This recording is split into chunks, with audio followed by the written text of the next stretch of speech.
ഈ ഒരു വീഡിയോ കാണുന്ന സമയത്ത് ആളുകൾ ഇനി തുടങ്ങുന്ന പരിപാടി എന്ന് വെച്ചാൽ ഇനി റോസ്റ്റിംഗ് എന്ന് പറഞ്ഞിട്ട് കുറേ ആളുകൾ അങ്ങ് ഇറങ്ങും, കുറേ യൂട്യൂബ് ചാനൽ തുടങ്ങി മറ്റുള്ളവരെ പേഴ്സണലി ഹറാസ് ചെയ്തുകൊണ്ടായിരിക്കും റോസ്റ്റിംഗ് ചെയ്യുന്നത്. എന്നെയാണ് ഒരാൾ ഇങ്ങനെ പറയുന്നതെന്ന് തുടങ്ങി ഞാൻ ഉറപ്പായിട്ട് റിയാക്ട് ചെയ്യുകയും ചെയ്യും, ഞാൻ വേണമെങ്കിൽ കേസും കൊടുക്കും. അവിടെ ഒരാൾ ഫിസിക്കലി പ്രസന്റ് ആവാതെ അയാളെക്കുറിച്ച് പറയുന്നത് എനിക്ക് ഭയങ്കര ഒട്ടും അക്സെപ്റ്റ് ചെയ്യാൻ പറ്റാതെ പോയി. ആൻഡ് അതിനകത്ത് ഒരു നീല ഡ്രസ്സ് ഇട്ട ചേട്ടൻ, പുള്ളിക്കാരൻ എനിക്ക് മെസ്സേജ് അയച്ചായിരുന്നു, നല്ല സെന്റിമെന്റ്സ് പിടിച്ചടക്കാൻ പറ്റിയ എന്തോ ആണ്. അപ്പോൾ ഞാൻ പറഞ്ഞു എൻ്റെ പൊന്നു ബ്രോ, നോ കമന്റ്സ്. ആ പുള്ളിയോട് മാത്രം എനിക്ക് യോജിപ്പ് ഇല്ലായ്മ. കാര്യം വെച്ചാൽ ഒന്നാമത്തത് കുറച്ച് ബാഡ് വേർഡ്സ് ഉപയോഗിച്ചു.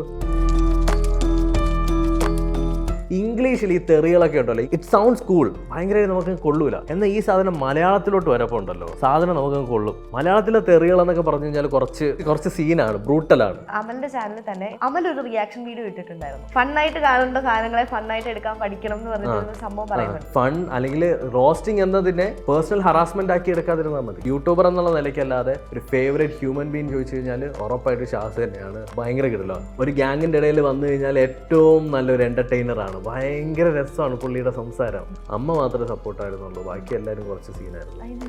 സ്വന്തം മോൻ ബികോം പഠിക്കാൻ വിട്ടപ്പോൾ ഒരു ഉച്ചയ്ക്ക് വന്നിട്ട് പറയണം ഞാൻ നാളെ തൊട്ട് ഫുൾ ടൈം യൂട്യൂബർ ആവാതെ. മണൽ വെച്ച് അടിച്ച് കയറ്റി തരാത്തത് ഭാഗ്യം. ഈ മീഷോ എന്നൊക്കെ 100 രൂപയ്ക്കുള്ള കുറേ ഗാഡ്ജറ്റ് ഒരു 5 മേടിച്ചു കഴിഞ്ഞാൽ നമുക്ക് നല്ല നല്ല കണ്ടന്റാണ്. ചിലത് ഷോക്ക് അടിക്കും, ചിലത് പൊട്ടിത്തെറിക്കും, അങ്ങനെ ഭയങ്കര ഫണ്ണാണ്. 8-9 വർഷം മുന്നേ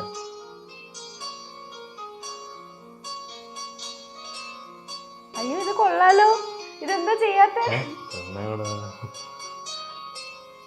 വേറെ പൈസ ഉണ്ടാക്കണം. ഞാൻ പണ്ട് പറയുമായിരുന്നു പാഷനാണ് എനിക്ക്. പാഷനും യൂട്യൂബ് എന്ന് പറയുന്നത് പാഷൻ ഉള്ളതുകൊണ്ടാണ് ഞാൻ ഇങ്ങനെ ഇതിൽ തന്നെ നിൽക്കുന്നത്. ഇത് ഒരു എക്സ്ക്ലൂസീവ് ആണ്. Exclusive content. Oh God.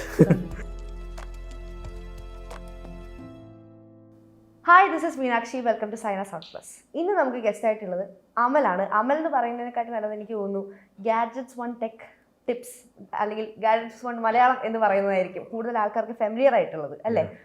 എങ്ങനെയാണ് ആക്ച്വലി ഈ കോണ്ടന്റ് ക്രിയേഷനിലേക്ക് വന്നത്? എനിക്ക് തോന്നുന്നു 2017 ലൈക്ക് +2 കഴിഞ്ഞ സമയത്ത്. 2017 എത്ര ഇയേഴ്സ് മുന്നേ? 7 years or 6 years? 7 years I guess. ചെറിയ ആ സമയത്ത് ഒരു ബ്രേക്കപ്പ് കിട്ടിയായിരുന്നു. അപ്പോൾ അതിൻ്റെ ഒരു ആഫ്റ്റർ എഫക്ട്സിൽ തുടങ്ങിയ പരിപാടിയാണ്. അപ്പോഴാണ് നമ്മുടെ അണ്ണൻ ജിയോ ഫ്രീ ആക്കിയത്. അപ്പോൾ ഞാൻ എന്ത് ചെയ്തു, അമ്മൂമ്മയുടെ ആധാറൊന്നും ഇല്ലല്ലോ, അപ്പോൾ എൻ്റെ പേരിൽ എടുക്കാൻ പറ്റുമല്ലോ, 17 വയസ്സല്ലേ ഉള്ളൂ. അമ്മൂമ്മയുടെ ഒരു ആധാറൊക്കെ അടിച്ചു മാറ്റി നേരെ പോയി ഒരു ജിയോയുടെ സിമ്മും എടുത്തു. ഫ്രീ ആയിട്ട് ഇൻ്റർനെറ്റ് ദിവസം 1 GB കിട്ടും. അപ്പോൾ അതിൻ്റെ പുറകിൽ ലൈക്ക് ആക്ച്വലി ജിയോ ആഴ്ചയിൽ ഓരോ പ്ലാനൊക്കെ ഇറക്കുമായിരുന്നു ആ സമയത്ത്. പിന്നെ അന്ന് നമ്മൾ ഈ 29 രൂപയ്ക്ക് 150 MB സ്ക്രാച്ച് ചെയ്ത് യൂസ് ചെയ്തുകൊണ്ടിരുന്നതാണ്. അപ്പോൾ ഇങ്ങനെ വന്ന സമയത്ത് 1 GB എന്ന് പറഞ്ഞപ്പോൾ സ്വർഗം. അപ്പോൾ നമ്മൾ എന്ത് ചെയ്ത്, ഞാൻ ഈ പരിപാടി ചെയ്ത സമയത്ത് തന്നെ ജിയോയ്ക്ക് എന്തൊക്കെ ഓഫറുണ്ട്, ജിയോയ്ക്ക് കുറേ ഹിഡൻ ഓഫേഴ്സ് ഉണ്ടായിരുന്നു ആ സമയത്ത്. 299 രൂപയ്ക്ക് റീചാർജ് ചെയ്ത് കഴിഞ്ഞാൽ നിങ്ങൾക്ക് 300 GB ഒക്കെ കിട്ടുമെന്നൊക്കെ പറഞ്ഞിട്ട്. അപ്പോൾ ഞാൻ ഈ ആഴ്ചയിൽ ഈ അപ്ഡേറ്റുകൾ കൊടുക്കുമായിരുന്നു. അങ്ങനെ ചെയ്ത് പിന്നെ വാട്സപ്പ് അപ്ഡേറ്റ് കൊടുക്കാൻ തുടങ്ങി, പിന്നെ ഇൻസ്റ്റഗ്രാം അപ്ഡേറ്റ്സ് കൊടുക്കാൻ തുടങ്ങി, കുറേ ആപ്പുകൾ പരിചയപ്പെടുത്താൻ തുടങ്ങി, പിന്നെ എങ്ങനെ യൂട്യൂബ് വീഡിയോ ഡൗൺലോഡ് ചെയ്യാനായി, എങ്ങനെ വേറൊരാളുടെ ഫോൺ ചോർത്താനായി, അതിൽ പണി കിട്ടി. ആ വീഡിയോ യൂട്യൂബ് സ്ട്രൈക്ക് എന്ന് ഒതുക്കി തന്നെ. അതിനുശേഷമാണ് പിന്നെ പഠിക്കുന്നത് കൂടുതലായിട്ട് എന്താണ്. ഇങ്ങനെയാണ് കണ്ടന്റ് ക്രിയേഷനിൽ വന്നത് ബേസിക്. എന്നാൽ ഈ ടെക് ചെയ്യാം അല്ലെങ്കിൽ യൂട്യൂബിൽ ഇങ്ങനെ വീഡിയോസ് ക്രിയേറ്റ് ചെയ്യാന്നുള്ള ഐഡിയ സ്ട്രൈക്ക് ചെയ്തത് ഫസ്റ്റ് ടൈം യൂട്യൂബ് ആപ്പ് ഞാൻ ഓപ്പൺ ആക്കുന്നത് എൻ്റെ അടുത്ത് 10ാം ക്ലാസ്സിലെ ബയോളജി സാർ പറഞ്ഞു, പിറ്റേ ദിവസം സയൻസ് എക്സിബിഷനാണ്, അപ്പോൾ സയൻസ് എക്സിബിഷൻ എന്തെങ്കിലുമൊക്കെ സാധനങ്ങൾ വെക്കണം, നിന്നിൽ ഞാൻ വലിയൊരു പ്രതീക്ഷയുണ്ട് എന്നൊക്കെ പറഞ്ഞ് വിട്ടപ്പോൾ ഒരു 4 കൂപ്പൺ വാങ്ങിച്ചു. 29 രൂപയുടെ 4 കൂപ്പൺ വാങ്ങിച്ച് എല്ലാം കൂടി ഒരുമിച്ച് റീചാർജ് ചെയ്തിട്ടാണ് ഞാൻ യൂട്യൂബ് എടുക്കുന്നത്. അന്ന് എനിക്ക് അറിഞ്ഞുകൂടാ, എൻ്റെ വിശ്വാസം എന്ന് വെച്ചാൽ യൂട്യൂബിൽ കാണുന്ന എല്ലാം സത്യമാണെന്നാണ്. അപ്പോൾ ഒരാൾ നോക്കിയപ്പോൾ ആപ്പിൾ ഓറഞ്ചിൻ്റെ അകത്ത് 2 ചാർജിങ് കേബിൾ കണക്ട് ചെയ്തിട്ട് ഫോണിലോട്ട് കണക്ട് ചെയ്യുമ്പോൾ ചാർജ് ആവുന്നു. ഞാൻ എന്ത് ചെയ്തു, ഇതൊക്കെ കണ്ട് വിശ്വസിച്ച്. പിന്നെ അന്ന് രാത്രി എനിക്ക് ഫ്രൂട്ട്സ് വാങ്ങാനുള്ള സമയം ഉണ്ടായില്ല. അപ്പം പിറ്റേ ദിവസം എക്സിബിഷന് പോകുന്ന വഴിക്ക് ഒരു ഓറഞ്ചും ഒരു ആപ്പിളും മേടിച്ചുകൊണ്ടാണ് പോണേ. എൻ്റെ കയ്യിൽ കേബിൾ മാത്രമേ ഉള്ളൂ. ഞാൻ എന്ത് ചെയ്തു, അവിടെ ചെന്നിട്ട് ഇതെല്ലാം കണക്ട് ചെയ്ത് നോക്കുന്നു, ഒന്നും വർക്ക് ആവുന്നില്ല. അപ്പോഴാണ് ഞാൻ റിയലൈസ് ചെയ്തത് ഇതിനകത്ത് കള്ളത്തരമുണ്ട്, നല്ലതുമുണ്ട്. അങ്ങനെയാണ് ഞാൻ ആദ്യം യൂട്യൂബ് കാണുന്നത്. പിന്നീട് ആഫ്റ്റർ 11th ലൈക്ക് എന്നെ നല്ല വിശ്വാസമായതുകൊണ്ട് വീട്ടിൽ നെറ്റൊന്നും എടുത്തു തന്നില്ല. അപ്പോൾ 12th കഴിഞ്ഞിട്ട് ഈ ജിയോ ഫ്രീ ആയപ്പോഴാണ് നമുക്ക് ഇൻ്റർനെറ്റിലോട്ടുള്ള ആക്സസ് കിട്ടിയത്. അപ്പോഴാണ് യൂട്യൂബ് കയറി ലൈക്ക് എക്സ്പ്ലോർ ചെയ്തത്. പിന്നെ ഞാൻ ഫോളോ ചെയ്യുന്ന കുറേ യൂട്യൂബേഴ്സ് ഉണ്ടായിരുന്നു ആ സമയത്ത്, ഗാഡ്ജറ്റ്സ് പോർട്ടൽ എന്നൊക്കെ പറഞ്ഞിട്ട്. പണ്ടോട്ട് ടെക്കിനോട് ഒരു പണ്ട് ബയോളജി ലാബിൽ പ്രൊജക്ടറൊക്കെ സെറ്റ് ചെയ്തുകൊണ്ടിരുന്നത് ഞാനായിരുന്നു. ഫയൽ കോപ്പി ചെയ്യാനും CD റൈറ്റ് ചെയ്യാനൊക്കെ പണ്ട് പോലെ ഇൻട്രസ്റ്റ് ഉണ്ട്, ഇഷ്ടമാണ്. പണ്ട് പഠിച്ചത് ഞാൻ 12th കഴിഞ്ഞിട്ട് BCom കയറി, കമ്പ്യൂട്ടർ സയൻസ് 12th എടുത്തിട്ട് BComൽ കയറി. എന്നിട്ട് പാതിക്ക് വെച്ച് BCom നിർത്തി. ഒരു എക്സാം കഴിഞ്ഞപ്പോൾ എനിക്ക് മതിയായി.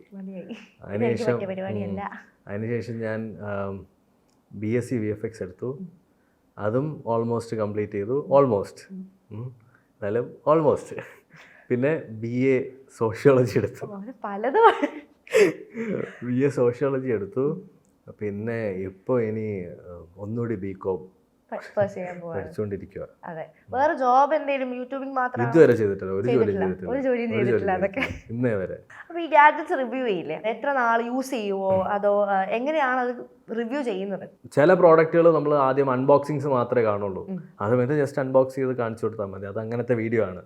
എന്നാൽ റിവ്യൂ വീഡിയോ എന്ന് പറഞ്ഞിടുന്നതല്ല, നമ്മൾ യൂസ് ചെയ്ത് നോക്കണം എന്തൊക്കെയാണ് പ്രശ്നം എന്നുള്ളത് നോക്കണം. പക്ഷേ എന്താ പ്രശ്നം വെച്ചാൽ ഒരു മാസം യൂസ് ചെയ്ത് ഉള്ള റിവ്യൂ ആയിരിക്കും നമ്മൾ ഇടുന്നത്. എന്നാൽ ഇതിന്റെ ഇഷ്യൂ തുടങ്ങുന്നത് 2ാമത്തെ മാസം തൊട്ടായിരിക്കും. അതെ, എന്നാലും നമുക്ക് പറ്റുന്നത് പോലെയൊക്കെ അഡ്ജസ്റ്റ് ചെയ്തൊക്കെ പറയും. ഫസ്റ്റ് ഈ ഗാഡ്ജറ്റ്സ് ഒക്കെ വാങ്ങാനുള്ള നമുക്കൊരു എമൗണ്ട് ഒപ്പിക്കാനൊക്കെ ഒരു പാട് വരത്തില്ലേ സ്റ്റാർട്ടിങ് ടൈമിൽ? അതെങ്ങനെയാ ഫസ്റ്റ് ഒരു ഗാഡ്ജറ്റ് വാങ്ങാം, അല്ലെങ്കിൽ അതിനുള്ള ഒരു ഫണ്ട് സെറ്റ് ചെയ്യും, അങ്ങനത്തെ പരിപാടികളൊക്കെ എങ്ങനെയാണ്? ഞാൻ ഇതുവരെ ഗാഡ്ജറ്റ് വാങ്ങിച്ച് റിവ്യൂ ചെയ്തിട്ടൊന്നുമില്ല. ഒന്ന്, ഞാൻ ആദ്യമായിട്ട് റിവ്യൂ ചെയ്യുന്നത് ആക്ച്വലി എനിക്ക് ക്യാമറ മേടിച്ച സമയത്ത് അതിൻ്റെ കൂടെ ഒരു ഹെഡ്ഫോൺ ഫ്രീ ആയിട്ട് കിട്ടി. അതാണ് ഞാൻ ആദ്യമായിട്ട് ചെയ്യുന്ന ഒരു ഗാഡ്ജറ്റ്. ഞാൻ ഈ ആപ്ലിക്കേഷൻസും വാട്സപ്പിൻ്റെയൊക്കെ റിവ്യൂസ് അല്ലേ ചെയ്തുകൊണ്ടിരുന്നത്. അപ്പോൾ അതിൻ്റെ ബേസ് ഉണ്ടായിരുന്നു. അപ്പോൾ ഒരു പോയിന്റ് കഴിഞ്ഞപ്പോൾ ചൈനയിൽ നിന്നൊക്കെ ആളുകൾ അയച്ചു തരാൻ തുടങ്ങി ഗാഡ്ജറ്റുകൾ. അലിബാബ, അലി എക്സ്പ്രസ് എന്നൊക്കെ പറഞ്ഞിട്ടുള്ള വെബ്സൈറ്റിൽ നിന്നൊക്കെ. അങ്ങനെയാണ് എനിക്ക് തോന്നുന്നു ആദ്യത്തെ എൻ്റെ റിവ്യൂ യൂണിറ്റ് ഒരു കീബോർഡാണ്, ഗെയിമിംഗ് കീബോർഡാണ്. അങ്ങനെയാണ് സ്റ്റാർട്ട് ചെയ്തത്. ആക്ച്വലി ഈ ഒരു യൂട്യൂബ് ചാനൽ അല്ലാതെ വേറൊരു ചാനലും കൂടി ഉണ്ട്. ഇല്ല, എനിക്ക് ഇഷ്ടംപോലെ ചാനലുണ്ട്. എനിക്കൊരു ഗെയിമിംഗ് ചാനലുണ്ട്, ഒരു വ്ളോഗിങ് ചാനലുണ്ട്. വ്ളോഗിംഗ് ചാനൽ ഒരു 1 lakh സബ്സ്ക്രൈബേഴ്സ് ഉള്ള വ്ളോഗിംഗ് ചാനലുണ്ട്. പിന്നെ എനിക്ക് ആ ചാനൽ അറിയില്ലായിരുന്നു കേട്ടോ. ഈ രണ്ട്, ഒന്ന് ഗാഡ്ജറ്റ്സ് പറഞ്ഞ അത് നമുക്കറിയാം, അതല്ലാതെ ഈ ഒരു വ്ളോഗിംഗ് ചാനൽ ഇപ്പൊ കുറച്ച് ഒന്ന് 4-5 ദിവസമായിട്ട് ഒരാഴ്ചയായിട്ട് ഇങ്ങനെ ആയിരുന്നു, താഴെ ഇറങ്ങിയതേ ഉള്ളൂ. അപ്പൊ അങ്ങനത്തെ ചാനൽസിൽ അതിലെന്തൊക്കെ വീഡിയോസ് ആയിട്ട് അതിലെല്ലാം ഇടും, നമുക്ക് തോന്നിയതെല്ലാം ഇടും. അവിടെ ലൈക്ക് നമുക്ക് എന്തെങ്കിലുമൊക്കെ പറയണമെന്ന് തോന്നിക്കഴിഞ്ഞാൽ, ഇപ്പോൾ ഒരാളെ കുറ്റം പറയണമെന്ന് തോന്നിക്കഴിഞ്ഞാൽ അതിനകത്ത് കുറ്റം പറയും, ഒരാളെ നല്ലത് പറയണമെന്ന് തോന്നിക്കഴിഞ്ഞാൽ നല്ലത് പറയും, അഭിപ്രായങ്ങൾ പറയാനും അടി വാങ്ങാനും എല്ലാം ഉള്ള സ്പേസ് ആണ്. അടിയൊന്നും കിട്ടിയിട്ടില്ല, എയറിലാവും എപ്പോഴും. അതിനകത്ത് ഇപ്പൊ ഈ ഇടയായിട്ട് എന്തിട്ടാലും എയറിലാവുന്നു, അത് മാത്രമേ ഉള്ളൂ പ്രശ്നം. അങ്ങനെ എയറിലായി 4 ദിവസമായിട്ട് ഇപ്പൊ ഉണ്ട് ഒരു വീഡിയോ. അല്ല, അതിന് മുന്നേ ഒരു വീഡിയോ ഉണ്ടായിരുന്നു, അതിനുശേഷം ഇപ്പൊ ഒരു വീഡിയോ, ഒരു നെക്ഷൻ എന്ന് പറഞ്ഞിട്ടുള്ള ഒരു സ്കാം, ചെറിയൊരു സീനിനെ പറ്റിയിട്ടുള്ള വീഡിയോ ഒന്ന് നല്ല രീതിക്ക് എയറിൽ കയറിയായിരുന്നു. പിന്നെ റീസെന്റ് ആയിട്ട് ഇട്ട അത് ഞാൻ ഇട്ടതിന് ശേഷം എനിക്കറിഞ്ഞൂടെ ആരൊക്കെയോ വീഡിയോ എടുക്കുന്നു. ഇപ്പൊ ഓരോ ആൾക്കാരുടെ വീഡിയോ കാണുമ്പോ എന്നെ കുത്തുന്നതാണ്. അല്ല, ആക്ച്വലി ഞാൻ വീഡിയോ ഇട്ടതിന് ശേഷം പിന്നെ നോക്കിയപ്പോൾ എല്ലാവരും വീഡിയോ ഇടുന്നത്. ഇതിനകത്ത് ഓരോ ആൾക്കാർ അഭിപ്രായം പറയാനൊക്കെ വന്നിട്ടുണ്ട്. ഇവരൊക്കെ എന്നെ കുത്തി പറയുന്നതാണോ എന്നാണ് എനിക്ക് ഫീൽ ചെയ്യുന്നത്. എന്നെയല്ലേ പറയുന്നേന്നൊക്കെ. അല്ല, ഞാൻ ആ വീഡിയോ എടുത്തപ്പോ എനിക്കൊന്ന് ആദ്യം അതിനെപ്പറ്റി റിയാക്ട് ചെയ്ത കുറച്ച് പേരിൽ ഒരാളാണ്. അപ്പൊ ആ ഒരു റോസ്റ്റിംഗ്, ആ ഒരു സെഗ്മെന്റ് അതത്ര ഇഷ്ടപ്പെടാത്ത രീതിയിലാണ് അമൽ ഇട്ടത്. അത് എന്തുകൊണ്ടായിരുന്നു ഇഷ്ടപ്പെടാതിരുന്നത്? എനിക്കത് ഇഷ്ടപ്പെടാത്തതിന്റെ കാര്യം വെച്ചാൽ, റോസ്റ്റിംഗ് എന്ന പരിപാടിയും സ്റ്റാൻഡപ്പ് കോമഡിയൊക്കെ നമ്മൾ ഈ മാറ്റ് റൈഫ് പോലെയുള്ള പല ഇംഗ്ലീഷ് ആളുകളുടെയൊക്കെ നമ്മൾ കാണുന്നുണ്ട്. അപ്പോൾ എനിക്കറിയാം റോസ്റ്റിംഗ് അല്ലെങ്കിൽ സ്റ്റാൻഡപ്പ് കോമഡി എന്ന് പറഞ്ഞാൽ സൂപ്പർ ടോക്സിക് ആണ്, അങ്ങേയറ്റം നമ്മളെ ഇല്ലാണ്ടാക്കി കളയുമെന്നുള്ളത്. ബട്ട് അവിടെ ഒരാൾ ഫിസിക്കലി പ്രസന്റ് ആവാതെ അയാളെ കുറിച്ച് പറയുന്നത് എനിക്ക് ഭയങ്കര ഒട്ടും അക്സെപ്റ്റ് ചെയ്യാൻ പറ്റാതെ ആയിപ്പോയി. ആൻഡ് അതിനകത്തൊരു നീല ഡ്രസ്സ് ഇട്ട ചേട്ടൻ, പുള്ളിക്കാരൻ എനിക്ക് മെസ്സേജ് അയച്ചായിരുന്നു. പുള്ളിക്കാരൻ എനിക്ക് മെസ്സേജ് അയച്ചിട്ട് പറഞ്ഞു, കണ്ടിട്ട് മെസ്സേജ് അയച്ച കാര്യം എന്ന് വെച്ചാൽ, നല്ല സെന്റിമെന്റ്സ് പിടിച്ചടക്കാൻ പറ്റിയ കാര്യം എന്തോ ആണ്. ഞാൻ വേണമെങ്കിൽ മെസ്സേജ് കാണിച്ചു തരാം. അങ്ങനെ എന്തോ പറഞ്ഞിട്ടൊരു മെസ്സേജ് അയച്ചു, സെന്റിമെന്റ്സ്. അപ്പോൾ ഞാൻ പറഞ്ഞു, എൻ്റെ പൊന്നു ബ്രോ, നോ കമൻറ്റ്സ് എന്ന് പറഞ്ഞു. ലൈക്ക് ആ പുള്ളിയോട് മാത്രം എനിക്ക് യോജിപ്പ് ഇല്ലായ്മ. കാര്യം വെച്ചാൽ, ഒന്നാമത്തത് കുറച്ച് ബാഡ് വേർഡ്സ് ഉപയോഗിച്ചു. ലൈക്ക് അവിടെ വന്നിരിക്കുന്നവർക്കും അറിയാം ഇത് ഇങ്ങനെയൊക്കെയാണെന്നുള്ളത്. ബട്ട് സ്റ്റിൽ ഒരാളെ പേഴ്സണലി ഒഫൻസീവ് ആയിട്ട് തോന്നി. അത് ഒന്നാമത്തെ കാര്യം ഭയങ്കര ഒഫൻസീവ് ആയിട്ടാണ് എനിക്ക് ഫീൽ ചെയ്തത്. പക്ഷെ എനിക്ക് തോന്നുന്നു ആ ക്രൂ ഒബ്വിയസ്ലി അവർക്ക് വേറെ ആയിരിക്കും ഒബ്വിയസ്ലി, അല്ലാതെ അങ്ങനെ സ്പേസിൽ അവർ റിയാക്ട് ചെയ്യാറില്ലല്ലോ. കാരണം അതിനകത്ത് ഇരിക്കുന്നവരൊക്കെ നല്ല നാക്കുള്ളവർ തന്നെയാണ്. പക്ഷെ അറ്റ് ദ സെയിം ടൈം ഇത് ആക്ച്വലി ഇത് നമ്മൾ ഓക്കെ ഈ ഒരു വീഡിയോ കാണുന്ന സമയത്ത് ആളുകൾ ഇനി തുടങ്ങുന്ന പരിപാടി എന്ന് വെച്ചാൽ ഇത് കണ്ടിട്ട് ഇനി റിയാക്ഷൻ, ഇനി റോസ്റ്റിംഗ് എന്ന് പറഞ്ഞിട്ട് കുറേ ആളുകൾ അങ്ങ് ഇറങ്ങും. കുറേ യൂട്യൂബ് ചാനൽ തുടങ്ങി മറ്റുള്ളവരെ പേഴ്സണലി ഹറാസ് ചെയ്തുകൊണ്ടായിരിക്കും റോസ്റ്റിംഗ് ചെയ്യുന്നത്. ലൈക്ക് ഒരിക്കലും പേഴ്സണലി ഒരാൾക്ക് ഫീൽ ചെയ്യുന്ന തരത്തിൽ ചെയ്യാൻ പാടില്ല. ഇപ്പോൾ എന്നെയാണ് ഒരാൾ ഇങ്ങനെ പറയുന്നതെന്നുണ്ടെങ്കിൽ ഞാൻ ഉറപ്പായിട്ട് റിയാക്ട് ചെയ്യുകയും ചെയ്യും. ഞാൻ വേണമെങ്കിൽ കേസും കൊടുക്കും. ബിക്കോസ് എനിക്കത് അക്സെപ്റ്റ് ചെയ്യാൻ കുറച്ച് ബുദ്ധിമുട്ടുണ്ട് പേഴ്സണലി. അത് മേ ബി ഒരുപാട് ലൈക്ക് ഞാൻ വളർന്നു വന്ന സ്റ്റേജുകളിലെല്ലാം ഒരുപാട് ബുള്ളിയിങ്ങും ഒരുപാട് കളിയാക്കലും ഒരുപാട് മെൻ്റൽ ട്രോമയിലൂടെ കടന്നു പോയൊരു മനുഷ്യനായതുകൊണ്ട് എനിക്കതൊക്കെ ഭയങ്കരമായിട്ട് കൊള്ളും. ആ ഒരു പോയിന്റ് ഓഫ് വ്യൂവിൽ ആ ഒരു സ്റ്റാൻഡിലാണ് ഞാനത് പറഞ്ഞത്. പക്ഷേ ഓരോ ആൾക്കാർക്ക് ഓരോ അഭിപ്രായങ്ങളുണ്ടല്ലോ, അവരുടേതായിട്ടുള്ള അഭിപ്രായങ്ങൾ അവരും പറഞ്ഞു. അതെ സിമ്പിൾ. പക്ഷെ എനിക്ക് തോന്നുന്നു അതിന് മുന്നേ ഇപ്പം അമലിന്റെ ചാനലിൽ തന്നെ എനിക്ക് ഒരു റീൽ അമൽ ഒരു റിയാക്ഷൻ വീഡിയോ ഇട്ടിട്ടുണ്ടായിരുന്നു. ഒരു പെർട്ടിക്കുലർ റീലിൽ ഇട്ടിട്ടുണ്ട്. അതിനകത്ത് അമൽ പറഞ്ഞൊരു സാധനം, ഒരു സെന്റൻസ് ഉണ്ട്, ഫണ്ണായിട്ട് കാണേണ്ട സാധനങ്ങളെ ഫണ്ണായിട്ട് എടുക്കാൻ പഠിക്കണം എന്ന് പറഞ്ഞിട്ട് ഒരു സംഭവം പറയുന്നുണ്ട്. അപ്പോൾ പലർക്കും ഒരു വ്യത്യാസം വരുന്നതെന്ന് പറഞ്ഞാൽ ഇത് റോസ്റ്റിങ്ങും റിയാക്ടിങ്ങും തമ്മിൽ ഒരുപാട് വ്യത്യാസമാണ്. പലപ്പോഴും അത് പുറം രാജ്യങ്ങളിലൊക്കെ സിമിലർ ആണ് കൈൻഡ് ഓഫ്. പക്ഷെ നമ്മുടെ സ്ഥലത്ത് ഈ റോസ്റ്റിംഗ് എന്ന് പറയുന്നത് ആക്ച്വലി റിയാക്ടിങ് ആണ് ചെയ്യുന്നത്. ഇത് തമ്മിലുള്ള ഡിഫറൻസ് എന്താണ്? സോ റോസ്റ്റിംഗ് ബേസിക്കലി എന്താണെന്ന് വെച്ചാൽ ലൈക്ക് റോസ്റ്റിംഗ് എന്ന ടേം ആക്ച്വലി ഡിഫൈൻ ചെയ്യുന്നത് ക്രിട്ടിസൈസിങ്, ഭയങ്കര ബ്രൂട്ടലി ക്രിട്ടിസൈസ് ചെയ്യുക എന്നുള്ളതാണ്. ഇപ്പം റിയാക്ഷൻ എന്ന് ചോദിച്ചു കഴിഞ്ഞാൽ നമ്മൾ അതിനെ റിയാക്ട് ചെയ്ത് നമ്മളൊന്നും സംസാരിക്കുന്നു. ഓക്കെ, ആ ചെയ്തത് എനിക്ക് ഇഷ്ടപ്പെട്ടില്ല, ആ ചെയ്തത് കൊള്ളാം. പക്ഷേ നമ്മൾ റോസ്റ്റ് ചെയ്യുന്ന സമയത്ത് അവൻ ആരടാ, അവൻ എവിടെ നിന്ന്, അങ്ങനെ നമ്മൾ ബ്രൂട്ടലി ഹറാസ് ചെയ്യല്ല, ബ്രൂട്ടലി നമ്മൾ എന്ത് ചെയ്യണം, ഒരു ക്രിട്ടിസൈസ് ചെയ്ത് സംസാരിക്കണം. അല്ലെങ്കിൽ അയാൾ ചെയ്ത ആക്ടിനെയോ അയാൾ ചെയ്യുന്ന കാര്യത്തെയോ അയാൾ സംസാരിക്കുന്നതിനെയോ ക്രിട്ടിസൈസ് ചെയ്ത് സംസാരിക്കണം. അതാണ് ബേസിക്കലി ഈ റോസ്റ്റിങ്ങും റിയാക്ഷനും തമ്മിലുള്ള വ്യത്യാസം.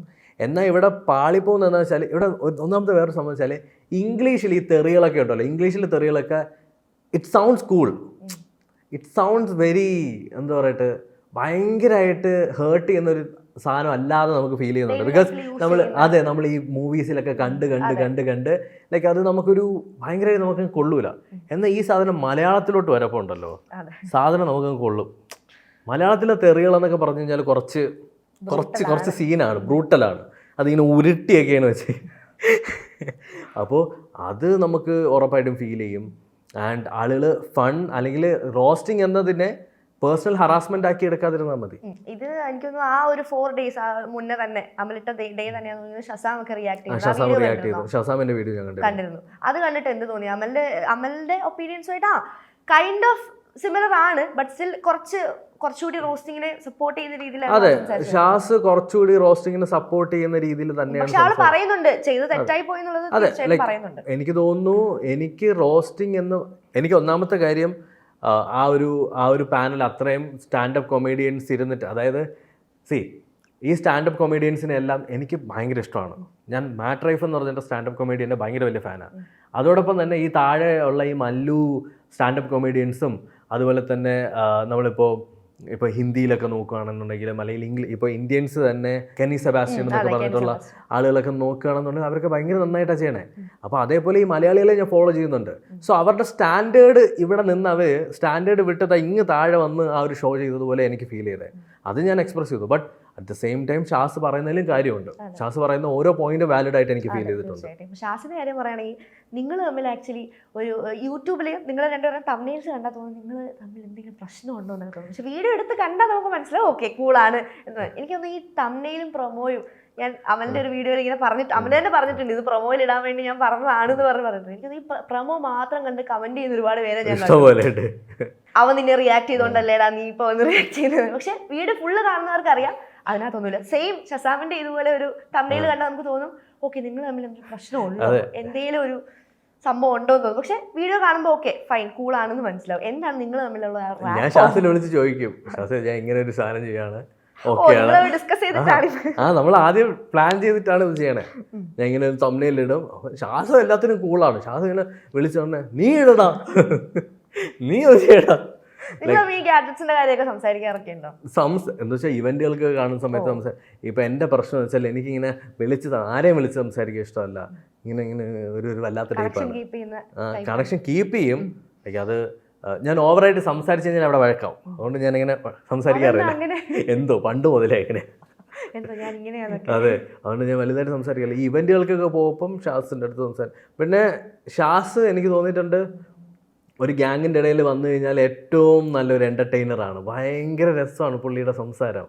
എനിക്ക് ലൈക്ക് യൂട്യൂബിലുള്ളതിലെ ഒരു ഹ്യൂമൻ ബീങ്, യൂട്യൂബർ എന്നുള്ള നിലയ്ക്കല്ലാതെ ഒരു ഫേവറേറ്റ് ഹ്യൂമൻ ബീങ് ചോദിച്ചു കഴിഞ്ഞാൽ ഉറപ്പായിട്ട് ഷാസ് തന്നെയാണ്. ഭയങ്കര കിടലോ, സത്യമാണ്. അത് ഷാസിൻ്റെ കൂടെ ഒരു അരമണിക്കൂർ ഒരാൾക്ക് സ്പെൻഡ് ചെയ്യാൻ ഓപ്പർച്യൂണിറ്റി കിട്ടിക്കഴിഞ്ഞാൽ മനസ്സിലാവും. അപ്പോൾ ഈ കോണ്ടന്റ് ക്രിയേഷനിൽ വന്നപ്പോൾ ഇതുപോലെ കുറെ നമുക്ക് ഒരു ഇൻസ്പിറേഷൻ തോന്നിയ ടെക്കീസ് കാണില്ലേ? കേരളത്തിലോ അതോ എന്തോ ആയിക്കോട്ടെ, കേരളത്തിൽ തന്നെ ആയിക്കോട്ടെ. കേരളത്തിലാരുമില്ല. ഇപ്പം കേരളത്തിലുള്ളത് മലയാളം ടെക്ക്. പുള്ളി ഒരു ഭയങ്കര ഒരു ഇൻസ്പിറേഷൻ ആയിരുന്നു.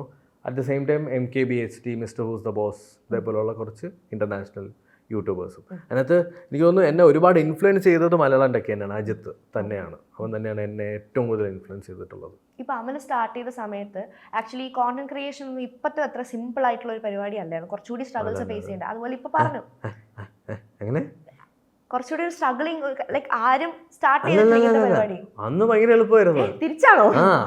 അന്ന് ഒരു വീഡിയോ ഇട്ട് ഞാൻ പെട്ടെന്ന് ക്ലിക്ക് ആവുന്നേ, പെട്ടെന്ന് വൈറലാവായിരുന്നു. പിന്നെ ആളില്ല. എന്നാൽ ഇത് ഷൂട്ട് ചെയ്യാനും അല്ലെങ്കിൽ ഇപ്പം നമ്മുടെ നാട്ടിലാണെങ്കിലും ഇങ്ങനെ ആരും യൂട്യൂബിൽ വന്നിരുന്ന് സംസാരിക്കുന്നില്ല. അപ്പം എല്ലാവരും ഒരു വേറൊരു രീതിയിലൊക്കെ നോക്കാനുള്ള ചാൻസസ് ആർ ദെയർ, റൈറ്റ്? ഇല്ലേ? ഇവൻ എന്തിനാ ഇപ്പൊ ഈ പരിപാടി എന്നുള്ള സ്കീമിൽ ആരും നോക്കിയിട്ടുണ്ടോ? ഇഷ്ടം പോലെ.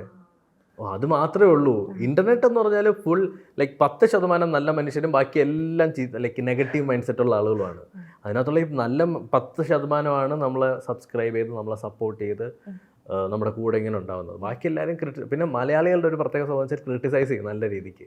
പക്ഷേ ആദ്യമൊക്കെ എനിക്ക് ഭയങ്കര വിഷമമായിരുന്നു ക്രിട്ടിസൈസ് ചെയ്യുന്നത്. അയ്യോ കോമൻസ്, അവനെന്നെ അങ്ങനെ പറഞ്ഞു, അവനെന്നെ ഇങ്ങനെ പറഞ്ഞു. ഇപ്പോൾ ഒരാൾ ക്രിട്ടിസൈസ് ചെയ്യുമ്പോൾ നമുക്ക് ഒരു ആംഗിളിൽ നോക്കിക്കഴിഞ്ഞാൽ അവിടെ നമുക്ക് എന്തോ ഇമ്പ്രൂവ് ചെയ്യാനുണ്ട്, അവൻ പറയുന്നതിൽ കാര്യമുണ്ടോ എന്നുള്ളത് നമുക്ക് ആലോചിക്കും, ചിന്തിക്കും. ഫ്രണ്ട്സിന്റെ ഫാമിലിയുടെ ഒരു അപ്രോച്ച് എങ്ങനെയായിരുന്നു ആ സമയത്ത്? ഫാമിലി വലിയ സീന് ആയിരുന്നു, ഭയങ്കര സീനായിരുന്നു. പിന്നെ അമ്മ മാത്രമേ സപ്പോർട്ടായിരുന്നുള്ളൂ, ബാക്കി എല്ലാവരും കുറച്ച് സീനായിരുന്നു. അത് പിന്നെ എല്ലാ വീട്ടിലും അങ്ങനെ ആയിരിക്കൂലേ, അക്സെപ്റ്റബിൾ അല്ലായിരുന്നു. എന്തോ ഒരുത്തൻ വന്നിട്ട് സ്വന്തം മോൻ BCom പഠിക്കാൻ വിട്ടവൻ ഒരു ഉച്ചയ്ക്ക് വന്നിട്ട് പറയണം ഞാൻ നാളെ തൊട്ട് ഫുൾ ടൈം യൂട്യൂബർ ആവാന്ന്. കേട്ടോണ്ടിരിക്കുമോ? മടൽ വെച്ച് അടിച്ച് കയറ്റി തരാത്തത് ഭാഗ്യം. അത് ഒരു രീതിക്കൊക്കെ ഹാൻഡിൽ ചെയ്ത് പോയി. പിന്നെ അച്ഛൻ ഭയങ്കര ലേറ്റായിട്ടാണ് അറിഞ്ഞത്. അച്ഛൻ്റെ വിചാരം എനിക്കൊന്ന് ഒരു 3-4 വർഷം വരെ അച്ഛൻ്റെ വിചാരം ഞാൻ BCom പഠിച്ചുകൊണ്ടിരിക്കുന്നതായിരുന്നു. അച്ഛൻ അറിഞ്ഞൂടെ ഞാൻ ഫുൾ ടൈം യൂട്യൂബർ. അച്ഛൻ അറിഞ്ഞില്ല. അച്ഛൻ നോക്കുമ്പോ ഞാൻ രാവിലെ ഇറങ്ങി പോകണുണ്ട്. ഇല്ല, ഞാൻ പറഞ്ഞിട്ടില്ല, അമ്മയും പറഞ്ഞിട്ടില്ല. നമ്മളൊരു സീക്രട്ട് ആയിട്ട് നമ്മൾ ഒരു ടേമിൽ അങ്ങ് പറയാം. അച്ഛനൊരു യൂട്യൂബ് ചാനലുണ്ട്. ഓ അതെയോ? അച്ഛനപ്പോ സപ്പോർട്ടായി. ഫാമിലി ഈ ബാക്ക് ബിറ്റ് ചെയ്ത പലരും ഇപ്പൊ അവന്റെ അടുത്ത് വന്ന് സംസാരിക്കുന്നുണ്ടാവും. ഇഷ്ടം പോലെ. അതിനകത്ത് സ്കൂളിലുള്ള +2 ഉള്ള ഫ്രണ്ട്സ് ഒക്കെയാണ് കൂടുതലും. ഈ കോണ്ടന്റ് ക്രിയേറ്റ് ചെയ്യുമ്പോൾ ഇപ്പോഴത്തെ ഒരു പ്രശ്നം എന്ന് പറഞ്ഞാൽ ആൾക്കാർ ഇപ്പൊ ഭയങ്കര ബിസി ലൈഫാണ് നമ്മളെല്ലാം ലീഡ് ചെയ്യുന്നത്. നമുക്കൊരു ക്ഷമയില്ല, നമ്മൾ പെട്ടെന്ന് സ്ക്രോൾ ചെയ്യും. അപ്പൊ നിങ്ങൾക്കൊക്കെ വരുന്ന ഒരു മെയിൻ ഇഷ്യൂ എന്ന് പറയുമ്പോൾ ഒരു കോണ്ടന്റ് ക്രിയേറ്റ് ചെയ്യുമ്പോൾ അത് ഇൻഫോർമേറ്റീവ് ആവുന്നതിന്റെ കൂടെ തന്നെ എന്റർടൈനിങ്ങും ആയിരിക്കണം എന്നുള്ളത് നിർബന്ധമാണ്. അല്ലെങ്കിൽ ആൾക്കാർ വാച്ച് ചെയ്യില്ല. അതെങ്ങനെയാണ് എൻഷുർ ചെയ്യുന്നത്? എൻ്റെയൊക്കെ ഒരു പ്രശ്നം വെച്ചാൽ നമ്മൾ ഓവറായിട്ട് കോമഡി അടിച്ചു കഴിഞ്ഞാൽ ഫുൾ ചളിയാവും. എന്നാൽ ഒന്നും കോമഡി അടിച്ചില്ല. എൻ്റെ ഒരു ട്രാൻസിഷൻ എങ്ങനെയാണെന്ന് വെച്ചാൽ ഒരു പോയിന്റ് വരെ ആളുകൾ പറഞ്ഞുകൊണ്ടിരുന്നത് ഇവൻ എന്തുവാണ് എയർ പിടിച്ചിരിക്കുന്നത്, ഇവന് ജാടയാണോ, ഇവൻ എന്താ ചിരിക്കൂലേ.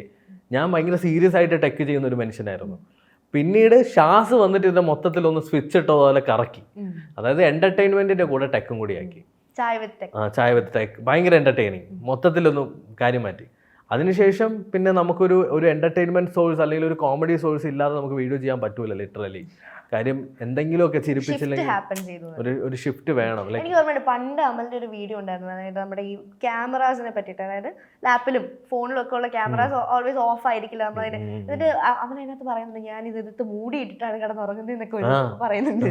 അതൊക്കെ വളരെ സീരിയസ് കൈൻഡ് ഓഫ് ഒരു സംഭവം. എനിക്ക് തോന്നുന്നു ഒരു 2020 വരെയുള്ള വീഡിയോസ് കുറച്ച് നല്ല സീരിയസ് ആയിട്ടുള്ള വീഡിയോസാണ്. അതിനുശേഷമാണ് ഞാൻ കുറച്ചുകൂടി ലിബറലായിട്ട് കുറച്ചുകൂടി കാഷ്വലായിട്ട് സംസാരിക്കാൻ തുടങ്ങിയത്. എനിക്ക് തോന്നുന്നു ലൈക്ക് ഞാൻ ആ സമയത്ത് എനിക്ക് ഭയങ്കരമായിട്ട് ആ സീരിയസ് ടെക് എന്ന് പറയുമ്പോൾ അത്രയും സീരിയസ് ആയിട്ട് ഇരുന്ന് ചെയ്യണമെന്നൊരു മൈൻഡ് സെറ്റ് ആയിരുന്നു. പിന്നീട് നിലനിന്ന് പോകണ്ടേ, ജീവിക്കണ്ടേ, പൈസ ഇട്ടണ്ടേ, എന്ത് ചെയ്യാൻ പറ്റും. ഞാൻ യൂട്യൂബ് എടുത്ത് നോക്കിയപ്പോൾ അതിനകത്ത് ഒരു ഡിസ്ക്രിപ്ഷൻ ഇട്ടിട്ടുണ്ട്, അതായത് യൂട്യൂബിനെ പറ്റി ഞാൻ വായിക്കാം. അതിനകത്ത് എഴുതിയിരിക്കുന്നത് makes content different from other Malayalam YouTubes എന്നാണ്. അങ്ങനെ ഇട്ടത്, അങ്ങനെ ഇട്ടാലല്ലേ സബ്സ്ക്രൈബ് ചെയ്യുള്ളൂ. അതുകൊണ്ട് ഇപ്പം ഞാൻ ഓക്കെ ഞാൻ അതിന് അതേപോലെ ഇട്ടാണ്. ഓക്കെ, ഷാസിനെയും ഇപ്പം മിസ്റ്റർ പെർഫെക്റ്റ് ടെക്കിനെയും പോലെ ഞാനും വീഡിയോ ചെയ്യും. എന്നിട്ട് ഞാൻ ആരെങ്കിലും നോക്കുമോ? നമുക്ക് പിന്നെ എനിക്ക് തോന്നിയിട്ടുണ്ട് ഞാൻ എടുത്തിരിക്കുന്ന മേഖല കുറച്ച് ഡിഫറെൻ്റ് ആണ്. App series, game series, Android tricks, Instagram tricks, gadget series. Like ഇത് പൊതുവേ നമ്മുടെ ഇപ്പം ടെക് ഇൻഡസ്ട്രിയിൽ ആരും അങ്ങനെ ചെയ്ത് കാണുന്നില്ല. ഷാസ് ഫോൺസ് ആണ്, പിന്നെ മിസ്റ്റർ പെർഫെക്റ്റ് ടെക് ഫോൺസ് ആണ്, പ്രതാപ്ജി ടെക് ഫോൺസ് ആണ്, ശരത് നോൺ ടെക് ഫോൺസ് ആണ്. ഇവരെല്ലാവരും ഫോൺസിലാണ് കോൺസെൻട്രേറ്റ് ചെയ്തിട്ടുള്ളത്. ഞാൻ കുറച്ചുകൂടി ഡിഫറെൻ്റ് ആയിട്ട് നിൽക്കുന്നത് ആ ഗാഡ്ജറ്റ്സ് അങ്ങനെയുള്ള കാര്യങ്ങളൊക്കെ. ഈ മീഷോ എന്നൊക്കെ 100 രൂപയ്ക്കുള്ള കുറേ ഗാഡ്ജറ്റ് ഒരു 5 എണ്ണം മേടിച്ച് കഴിഞ്ഞാൽ നമുക്ക് നല്ല നല്ല കണ്ടന്റാണ്. പിന്നെ ചിലത് ഷോക്ക് അടിക്കും, ചിലത് പൊട്ടിത്തെറിക്കും, അങ്ങനെ ഭയങ്കര ഫണ്ണാണ്.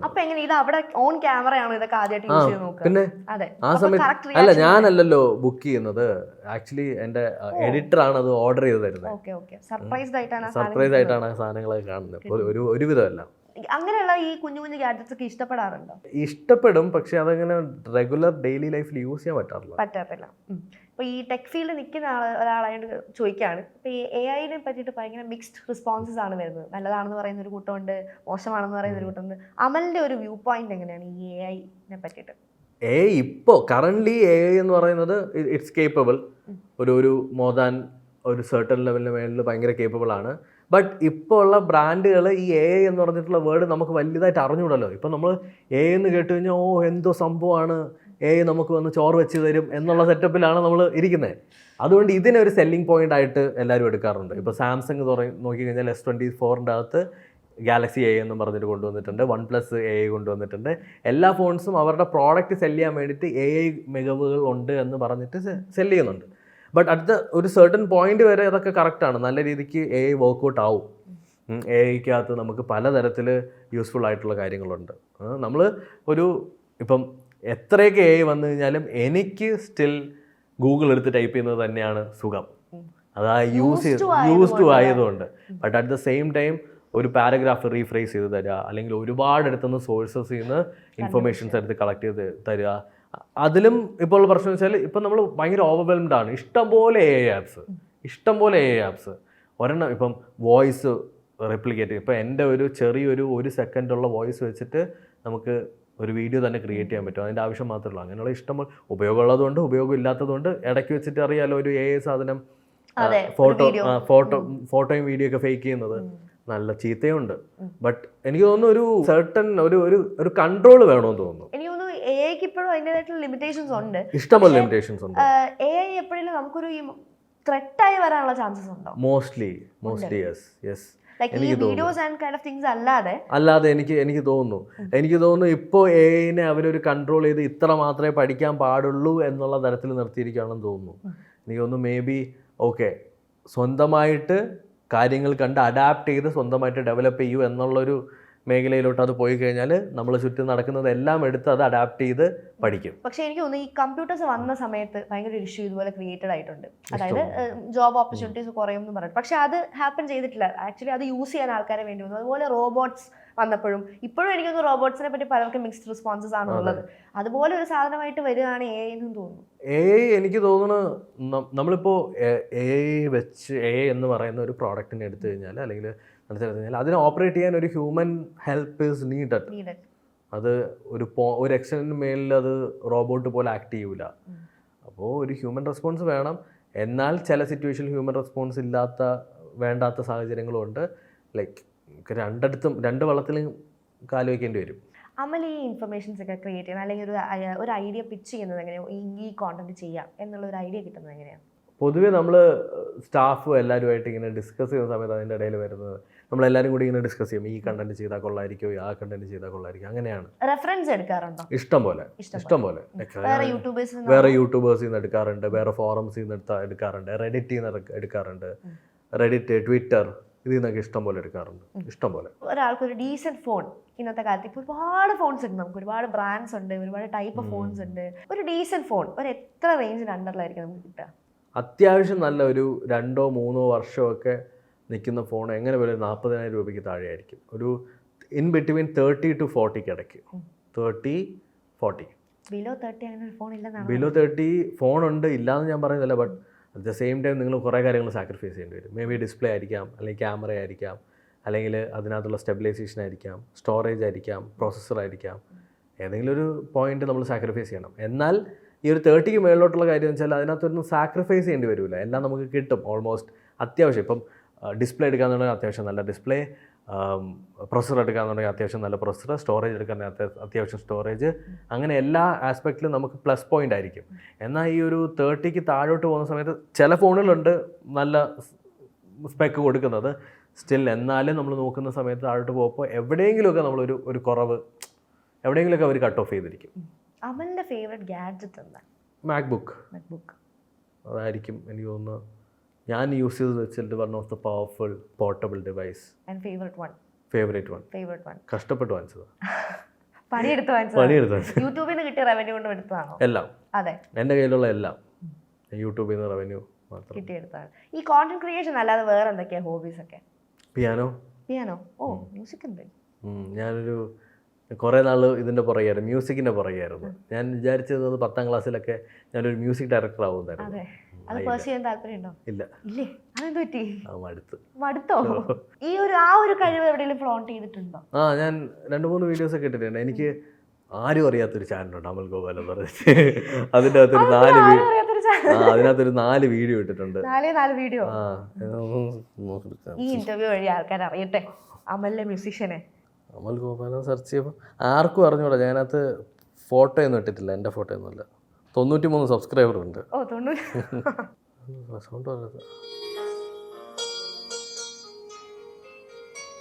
ഓ, ഫേസ് ഒന്നും ഇല്ലാതെ. 8-9 വർഷം മുന്നേ.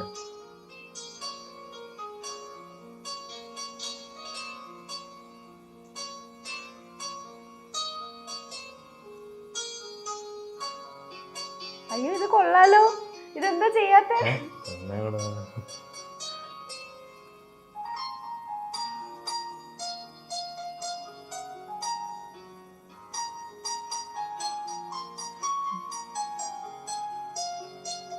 ഇതേപോലെ കുറേ വീഡിയോസ് ഉണ്ട് ആക്ച്വലി. എനിക്ക് 4-5 വീഡിയോസ് ഉണ്ട്. പിന്നെ ഞാൻ എൻ്റെ അമൽ ഗോപാൽ ചാനലിലും ഒരെണ്ണം അപ്ലോഡ് ചെയ്തിട്ടുണ്ട്. ഇതടുത്ത് ആക്ച്വലി ഒരു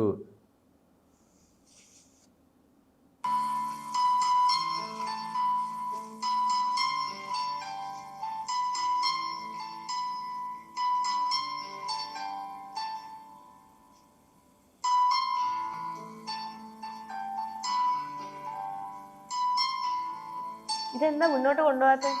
നല്ല രസമുണ്ട് കേൾക്കാൻ. ഇത് മാത്രമേ പിയാനോ മാത്രമേ ഉള്ളൂ? അത് പിയാനോ, തബല. പാട്ട് പാടുമോ? ഇല്ല. എന്നാലും സത്യമായിട്ടില്ല. ചെറിയ കഴിവ്, ഒരു കഴിവില്ല. അതില് മാത്രം കിട്ടില്ല, സത്യമായിട്ട് അതില് മാത്രം കിട്ടില്ല. അതില് മാത്രം കഴിവൊന്നും കിട്ടിയില്ല. ഇതിൽ ഈ കൈ മുഖം ഒന്നും കാണിക്കാതെ കൈയിട്ട് വെക്കാന്നുള്ള ഐഡിയ അത് കാണണ്ടെന്ന് വിചാരിച്ചു ആദ്യം സ്റ്റാർട്ട് ചെയ്തതാണ്. ആദ്യം സ്റ്റാർട്ട് ചെയ്തത് 9 വർഷം ഒന്നായിരുന്നു. ഇപ്പോഴും ഇല്ല, ഇത് ആക്ച്വലി എനിക്ക് തോന്നുന്നു ഞാൻ 9ാം ക്ലാസ്സിൽ എൻ്റെ ഒരു ഫ്രണ്ട് നവനീതുമായിട്ട് കൊളാബറേറ്റ് ചെയ്തിട്ട് വീട്ടിൽ നിന്നൊരു 12,000 രൂപ വാങ്ങിച്ചൊരു ഷോർട്ട് ഫിലിം എടുത്തായിരുന്നു. ഷോർട്ട് ഫിലിം എടുത്തിട്ട് അത് പുറലോകം കണ്ടില്ല. ഇപ്പോഴും കണ്ടിട്ടില്ല. ഞാൻ തന്നെ കണ്ടിട്ടില്ല. ഷൂട്ട് കഴിഞ്ഞതിന് ശേഷം ഞാൻ പോലും കണ്ടിട്ടില്ല. അല്ല, അവൻ ലൈക്ക് പേര് ഞാൻ മെൻഷൻ ചെയ്യാനില്ല, എന്നാലും എൻ്റെ ആ അരുമயான സുഹൃത്ത് അവൻ ഒരു ദിവസം എൻ്റെ അടുത്ത് ഔട്ട് ഓഫ് നോവെയർ പറഞ്ഞ് എനിക്ക് ഇത്ര പൈസ തന്നാലേ അവൻ എഡിറ്റ് ചെയ്യുള്ളൂ, എഡിറ്റ് ചെയ്യാൻ പറ്റൂല എന്നൊക്കെ പറഞ്ഞ് കഷ്ടപ്പെട്ടെടുത്ത സാധനം. അവനൊരു വൈബില്ലെന്ന് എഡിറ്റ് ചെയ്യാൻ. ഇല്ല, അന്ന് കളഞ്ഞു. പിന്നെ അന്ന് അവനെയും കളഞ്ഞ് ഷോർട്ട് ഫിലിം എന്നുള്ളൊരു മോഹവും കളഞ്ഞു. ശരിക്കും പറഞ്ഞ അവനെയും കളഞ്ഞ് ഷോർട്ട് ഫിലിം എന്നുള്ള മോഹം കളഞ്ഞു. പേരൊന്നും ഇട്ടിട്ടില്ല, ആ സമയത്ത് പേരൊന്നും ഇട്ടിട്ടില്ല. ഷൂട്ട് ഞങ്ങള് അതൊരു ആക്ച്വലി ഒരു ആർമി ഓഫീസറിനെ ബേസ് ചെയ്തിട്ടുള്ളൊരു ചെറിയൊരു സ്റ്റോറി ആയിരുന്നു, ഒരു ഫാമിലിയുടെ. സോ ബേസിക്കലി നമ്മൾ ആ സമയത്ത്, അതായത് 9ാം ക്ലാസ്സിൽ പഠിക്കുന്ന ഒരു ചെറുക്കന് ആരെങ്കിലുമൊക്കെ ക്യാമറയും ഒക്കെ റെൻറ്റിന് കൊടുക്കുമെന്ന് തോന്നുന്നുണ്ടോ? ഞാൻ വീട്ടിൽ നിന്നൊക്കെ വെള്ള പേപ്പറിലൊക്കെ എഴുതി മേടിച്ച്, വീഡിയോ ശ്രീധർ എന്ന് പറഞ്ഞിട്ടൊരു ഷോപ്പുണ്ട് ട്രിവാൻഡ്രത്ത്, അവിടെ നിന്ന് റെൻറ്റിന് സാധനം കിട്ടും. വീട്ടിൽ നിന്ന് അമ്മേനെ കൊണ്ടൊക്കെ എഴുതി മേടിപ്പിച്ച് അമ്മയുടെ അച്ഛൻ്റെ ആധാർ കാർഡ്, എൻ്റെ ആധാർ കാർഡ് എല്ലാം വെച്ച് ഞാൻ സാധനങ്ങൾ എടുത്തു. ഗിംബൽ, അതുപോലെ തന്നെ സ്റ്റഡി ക്യാം, ഒരു ക്യാമറയും ലെൻസും, ഇതെല്ലാം യൂസ് ചെയ്യാൻ അറിയാമായിരുന്നു ആ സമയത്ത്. ആർക്കറിയാം, അന്നല്ലേ പഠിക്കണേ, ജീവിതത്തിൽ കാണുന്നതിന് അന്നാ. അതെല്ലാം കൂടി വാരി പെറുക്കി എടുത്തുകൊണ്ട് ട്രെയിനിൽ കയറി കായംകുളത്ത് പോയി കഷ്ടപ്പെട്ട് ഒരു ദിവസം മൊത്തം നിന്ന് ഷൂട്ട് ചെയ്ത് 9th പഠിക്കുമ്പോൾ ഷൂട്ട് ചെയ്ത് വീട്ടിൽ പ്രശ്നമായി. അച്ഛൻ കിടന്ന് വിളിച്ചുകൊണ്ടിരിക്കുക. അച്ഛൻ്റെ അടുത്ത് പറഞ്ഞിരിക്കുന്നത് ഞാൻ ടൂർ പോയിരിക്കുന്നു സ്കൂളിൽ നിന്ന്. അയ്യോ എന്നിട്ട് പാവം അച്ഛനും ഇതൊക്കെ ഇപ്പോഴായിരിക്കും അറിയുന്നത്. ഇതിലൂടെ ആയിരിക്കും അറിയുന്നത്. അപ്പോൾ ഇതെല്ലാം കഴിഞ്ഞ് തിരിച്ച് വന്നു കഴിഞ്ഞപ്പോൾ ഇവൻ എന്നെ തേച്ചു. അന്ന് ഞാൻ ഷോർട്ട് ഫിലിമും നിർത്തി, അവനെ നിർത്തി. അങ്ങനെ പറയരുത്. ഇനി നമുക്ക് ഈ ഷോർട്ട് ഫിലിം ആയിക്കോട്ടെ, അല്ലെങ്കിൽ മ്യൂസീഷ്യൻ എന്നുള്ള ഒരു സൈഡ് ആയിക്കോട്ടെ, ട്രോമ ആലോചിക്കുന്ന സമയത്ത് തന്നെ ഇങ്ങനെ. അപ്പൊ ഈ യൂട്യൂബില് ഈ ടെക് വീഡിയോസ് ഇടുന്ന അമലല്ല ശരിക്കുള്ള അമൽ, ഒരു കലാകാരൻ ഒളിച്ചിരിക്കും. കലാകാരനെന്നോ, എനിക്ക് വയ്യ, കലയൊക്കെ കൊണ്ടങ്ങ് നിറഞ്ഞിരിക്കായിരുന്നു ഒരു പോയിന്റ്. ഇതൊക്കെ എന്നാ ഞങ്ങൾക്കൊക്കെ കാണാൻ പറ്റുക? അയ്യോ ഇനി ഉണ്ടാവും. എനിക്കൊന്ന്, ഞാൻ ആദ്യം തബലയാണ് സ്റ്റാർട്ട് ചെയ്തത് പഠിക്കാനായിട്ട്. ആദ്യം സ്റ്റാർട്ട് ചെയ്തത് വയലിൻ, പിന്നെ തബല, പിന്നെ പിയാനോ, ഇങ്ങനെയാണ് പോയത്. പ്രാക്ടീസ് ചെയ്യുന്നുണ്ടോ? Piano practice. അപ്പൊ കാണാനൊരു ചാൻസ്. പിയാനോ നമുക്ക് എൻ്റെ ഒരു പേഴ്സണൽ റിലാക്സേഷന് വേണ്ടിയിട്ട് വല്ലപ്പോഴേക്ക് എടുത്ത് വായിക്കുന്നത്. എന്തായാലും ഇനി ഒരു കോണ്ടന്റ് ക്രിയേറ്റർ എന്നുള്ള രീതിയിൽ എന്താണ് ഫ്യൂച്ചർ ഗോൾസ്? എന്താണ് ഫ്യൂച്ചർ ഗോൾസ്? ലൈക്ക് എനിക്ക് കംപ്ലീറ്റ്ലി ഇതൊന്ന് ഒരു മീഡിയ കമ്പനി ആക്കി ഡെവലപ്പ് ചെയ്തെടുത്താൽ കൊള്ളാമെന്നുണ്ട്. കംപ്ലീറ്റ്ലി ഒരു, എനിക്ക് തോന്നുന്നൊരു 10ഓ 15ഓ ഒക്കെ യൂട്യൂബ് ചാനലിൽ ഹാൻഡിൽ ചെയ്യുന്ന രീതിയിൽ, അല്ലെങ്കിൽ അവരുടെ പ്രൊഡക്ഷൻ ഉൾപ്പെടെ എല്ലാം ഹാൻഡിൽ ചെയ്യുന്ന രീതിയിൽ, അവർക്ക് വന്ന് ഷൂട്ട് ചെയ്യാൻ പറ്റുന്ന ഒരു സ്പേസ് അങ്ങനെ യൂട്ടിലൈസ് ചെയ്യുന്ന രീതിയിൽ ഒരു ഫ്യൂച്ചർ ഗോൾ. അതിന്റെ കൂടെ തന്നെ ഇതൊക്കെ ഞങ്ങൾക്ക് കാണാൻ പറ്റട്ടെ. പിന്നെ എനിക്കൊരു കൺസൾട്ടൻസി ഉണ്ട്, അപ്പോൾ അതും കൂടി ഡെവലപ്പ് ചെയ്യും. ഡിജിറ്റൽ മാർക്കറ്റിംഗ് അല്ല, സോഷ്യൽ മീഡിയ മാർക്കറ്റിംഗ്. ഇതെല്ലാം കൂടി കൊളാബറേറ്റ് ചെയ്തിട്ട് എന്തെങ്കിലുമൊക്കെ ചെയ്യണം, ജീവിക്കണ്ടേ? ഇതിൽ കൂടി ജീവിക്കാം. അതെ, വേറെ പൈസ ഉണ്ടാക്കണം. അതെ, എല്ലാവരുടെയും ആഗ്രഹം അതാണ്. അതെ, എല്ലാവരും അതിനല്ലേ തീർച്ചയായിട്ടും, ഉറപ്പായിട്ടും. സത്യം ഉള്ളതുപോലെ പറയണ്ടേ. ഞാൻ പണ്ട് പറയുമായിരുന്നു, പാഷനാണ് എനിക്ക്. പാഷനൊക്കെയാണ്, പാഷൻ ഉള്ളതുകൊണ്ടാണ്. പാഷനും യൂട്യൂബ് എന്ന് പറയുന്നത് പാഷൻ ഉള്ളതുകൊണ്ടാണ് ഞാൻ ഇങ്ങനെ ഇതിൽ തന്നെ നിൽക്കുന്നത്. ഈ ക്യാമറ ഫേസ് ചെയ്യാന്ന് പറയുന്നത് എല്ലാവരും കൂടെ പറ്റുന്ന കാര്യമല്ല. ആക്ച്വലി പറഞ്ഞാൽ കുറച്ച് പാടാണ്. അപ്പൊ എനിക്ക് actually I M wondering, like 7 years or 6 years മുന്നേ എങ്ങനെയാണ് ആ ഒരു ധൈര്യം കിട്ടിയത്? അല്ലെങ്കിൽ ഇത് സ്വന്തം എനിക്കൊക്കെ ആണെങ്കിൽ എന്റെ വീഡിയോസ് എടുത്ത് നോക്കുമ്പോഴത്തേക്ക് എനിക്ക് ക്രിഞ്ച് തോന്നും. അയ്യോ, ഇപ്പോഴും എനിക്ക് ക്രിഞ്ച് തോന്നും. അപ്പൊ അത് അപ്ലോഡ് ചെയ്യാനുള്ള ആ ധൈര്യം എങ്ങനെ വന്നതെന്ന് ഞാൻ വണ്ടർ ചെയ്യുന്നു. അപ്ലോഡ് ചെയ്തിട്ട് പിന്നെ കാണരുത്, അപ്ലോഡ് ചെയ്തിട്ട് അതുവഴി അങ്ങ് പോകണം. അപ്ലോഡ് ചെയ്യണമല്ലോ, അപ്ലോഡ് ചെയ്യണം. ഇപ്പം വീഡിയോ ഒക്കെ എടുത്ത് എഡിറ്റ് ചെയ്തിട്ട് ഞാൻ ലൈക്ക് ചില സമയത്ത് വീഡിയോ കാണുന്ന സമയത്ത് എൻ്റെ മൈക്ക് അല്ലെങ്കിൽ സൗണ്ട് ഓഫ് ചെയ്ത് വെച്ചിട്ട് കാണും. എൻ്റെ സൗണ്ട് എനിക്ക് ഭയങ്കര വലിയ ഇഷ്ടമൊന്നുമല്ലായിരുന്നു പണ്ട്, പക്ഷെ പിന്നീട് എനിക്ക് ഭയങ്കര ഇഷ്ടമായിരുന്നു. നാളെ കോംപ്ലിമെൻറ്റ് ചെയ്യാൻ തുടങ്ങി, നല്ല സൗണ്ടാണെന്ന്. അപ്പോൾ എനിക്ക് ഇഷ്ടപ്പെട്ടു. അത് വരെ, അതിന് മുന്നേ വരെ ഞാൻ വെച്ചാൽ കണ്ണടച്ചൊക്കെ ഇരിക്കുമായിരുന്നു ചില സമയത്ത്. ഇപ്പോഴും നിങ്ങളിപ്പോൾ എൻ്റെ പഴയ ഒരു വീഡിയോ എടുത്തു കഴിഞ്ഞാൽ ഇവിടെ നിന്ന് ഇറങ്ങി ഓടും. അങ്ങനെ ഭയങ്കര ഡിഫറൻസ് ആണ്. ഞാൻ എടുത്ത് നോക്കിയപ്പോൾ 4 years മുന്നേ ഉള്ള വീഡിയോസും ഇപ്പോഴത്തെ വീഡിയോസും തമ്മിൽ ഹ്യൂജ് ഡിഫറൻസ് ആണ്. എനിക്ക് ഇപ്പോഴും ഓർമ്മയുണ്ട്. ലൈക്ക് ഒരു വീഡിയോ, ഹലോ ഗൈസ്, ഇന്ന് ഞാൻ നിങ്ങൾക്ക് പരിചയപ്പെടുത്തുന്നത് ഇത് ആപ്പാണ്, ആർക്കറിയാം ഏതാപ്പ്. എന്നിട്ട് ഇപ്പോൾ കുറച്ചുകൂടി ലൈക്ക് ഇപ്പോൾ കോൺഫിഡൻ്റ് ആണ്. എനിക്കിപ്പോൾ ഒരു ഏത് സ്റ്റേജ് വന്നാലും ഞാൻ അതെ എക്സ്പീരിയൻസ്. ക്യാമറ 10 ക്യാമറ ഉണ്ട്. പിന്നെ ഞാൻ ഈ കണ്ണാടിയുടെ മുന്നിൽ വെച്ച് ഭയങ്കരമായിട്ട് പ്രാക്ടീസ് ചെയ്യുമായിരുന്നു. അങ്ങനെയാണ് ഞാൻ ഡെവലപ്പ് ചെയ്തത്. ഒന്നിലും പോയിട്ടില്ല. ആദ്യമായിട്ട് എനിക്ക് തോന്നുന്നു ഞാൻ സ്കൂളിൽ പഠിക്കുന്ന സമയത്ത് ഒരു തവണ, ഇത് ഒരു എക്സ്ക്ലൂസീവ് ആണ് കേട്ടോ, അതായത് സ്കൂളിൽ പഠിക്കുന്ന സമയത്ത് എനിക്ക് തോന്നുന്നു 1ാം ക്ലാസ്സിൽ പഠിക്കപ്പോൾ എന്നെ ഒരു സ്കിറ്റിന് ചേർത്തു ടീച്ചർമാരെല്ലാം കൂടി. എനിക്ക് ഒരു താല്പര്യമില്ലായിരുന്നു സ്കിറ്റിൽ. അതിനകത്ത് എനിക്കൊരു പട്ടാളക്കാരൻ്റെ വേഷമാണ് കിട്ടിയത്. പക്ഷെ എൻ്റെ അമ്മ എവിടെയൊക്കെ പോയിട്ടും പട്ടാളക്കാരൻ്റെ ഡ്രസ്സ് കിട്ടുന്നില്ല. അപ്പോൾ അവിടെ ഒരു ഞാൻ അന്നത്തോടെ സ്കിറ്റും സ്റ്റേജിൽ കയറുന്നത് തന്നെ വെറുതെ, എനിക്ക് ട്രോമയാണ്. അപ്പോൾ 1ാം ക്ലാസ്സിൽ പഠിക്കുകയാണ്. അപ്പോൾ ഞാൻ സ്റ്റേജിൻ്റെ അകത്തോട്ട് കയറി, അപ്പോഴത്തേക്കും എനിക്ക് ഡ്രസ്സില്ല. അപ്പോൾ അവർ പറഞ്ഞു, ഇതിന് മുന്നേ ഒരു സ്കിറ്റുണ്ട്, അതിനകത്തൊരു പോലീസുകാരനുണ്ട്, അപ്പോൾ പോലീസുകാരൻ്റെ ഔട്ട്ഫിറ്റ് അത് കഴിഞ്ഞ ഉടനെ ഊരി എനിക്ക് തരാമെന്ന്. അപ്പോൾ ഞാൻ വിചാരിച്ചു എനിക്ക് ഊരി തന്നിട്ട് എനിക്ക് എവിടെയെങ്കിലും മാറി നിന്നൊക്കെ തുണി മാറാനുള്ള അവസരം ഉണ്ടാവുമെന്ന്. എനിക്കൊരു ആയ ഉണ്ടായിരുന്നു, ആ ആൻറ്റീനെ ഞാൻ ഇപ്പോഴും സ്മരിക്കുന്നു. പുള്ളിക്കാരി എന്തെന്ന് വെച്ചാൽ എനിക്ക് അവിടെ ഒരു ക്രഷ് ഉണ്ടായിരുന്നേ ആ സമയത്തൊക്കെ.